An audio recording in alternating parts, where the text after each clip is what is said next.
ಇವತ್ತು ಮಾತಾಡೋದು ಬರೀ ಇಬ್ರು ಪ್ಲೇಯರ್ಸ್ ಬಗ್ಗೆನೇ, ಒಂದು ಭುವಿ ಅಣ್ಣ, ಒಂದು ಕೃಣಾಲ್ ಅಣ್ಣ. ಮಿಕ್ಕಿದವ್ರು ನಾನು ಕಣ್ ಮುಂದೆ ಬಂದರೆ ಬಾರ್ಸ್ ಹಾಕ್ಬಿಡ್ತೀನಿ, ಹೋಗ್ತಿರ್ರಿ.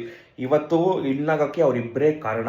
ಭುವಿ ಅಣ್ಣ ಸ್ಟಾರ್ಟಿಂಗಲ್ಲಿ 3 ವಿಕೆಟ್ ತೆಗೆದು, ಲಾಸ್ಟಲ್ಲಿ 1 ವಿಕೆಟ್ ತೆಗೆದು, ಟೋಟಲ್ ಆಗಿ ಎಕನಾಮಿ ಇಳಿಸ್ಕೊಂಡು 167ಗೆ ಉಳಿಸಿದ್ರೆ ನಮ್ಮ ಬ್ಯಾಟರ್ಸು ಅಷ್ಟೇ ಕಚ್ಚಡವಾಗಿ ಪರ್ಫಾರ್ಮೆನ್ಸ್ ಮಾಡಿದ್ದಾರೆ.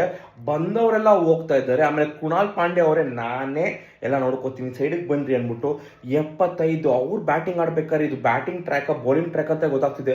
6 ಹೊಡೆದ್ರೆ ಹೋಗ್ತಾನೆ ಇದೆ. ಇನ್ನೊಬ್ಬ ಇದ್ದ ಅಲ್ಲಿ ನಿಂತ್ಕೊಂಡು, ನಾವೆಲ್ಲ ಗ್ರೌಂಡ್ ಆಚೆ ಮ್ಯಾಚ್ ನೋಡ್ತಾ ಇದ್ರೆ ಜೇಕೋಬ್ ಬೆತ್ತಲು ಸ್ಕ್ರೀಸಲ್ಲಿ ನಿಂತ್ಕೊಂಡು ಮ್ಯಾಚ್ ನೋಡ್ತಾ ಇದ್ದಾನೆ. ಅಣ್ಣ ನೀನು ಸಾಲ್ಟ್ ಹೋದ್ರೆ ಸ್ವಲ್ಪ ಯುಟಿಲೈಸ್ ಮಾಡ್ಕೊಂಡ್ರೆ ಮ್ಯಾಚ್ ಆಡೋದಿಲ್ವ ನಿನಗೆ? ಏನು ಮಾಡ್ತಾ ಇದೆಯಾ? ರಿತೇಶ್ ಶರ್ಮಾ ಅಂತೂ ಇನ್ನೂ ನೆಕ್ಸ್ಟ್ ಲೆವೆಲ್.